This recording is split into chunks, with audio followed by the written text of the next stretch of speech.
Hello and welcome back to the channel Hard to Set Info, and today I will tell you how to change sensitive content on X. So I will do that from my browsing system because on my mobile application I didn't see some of options.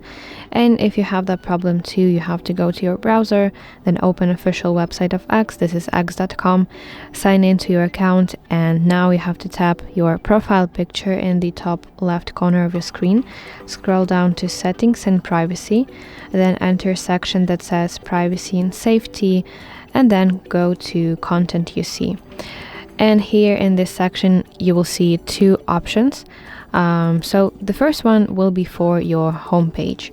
So the first option is display media that may contain sensitive content.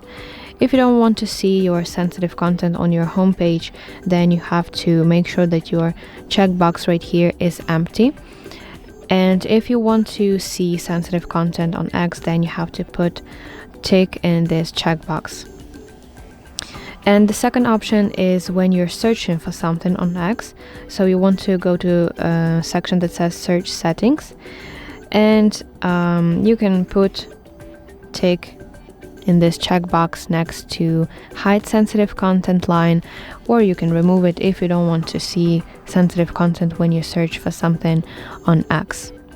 So yeah, that's basically how you can change your sensitive content on X. I really hope that you find this video helpful, and if so, please like it and subscribe to our channel for more content like this.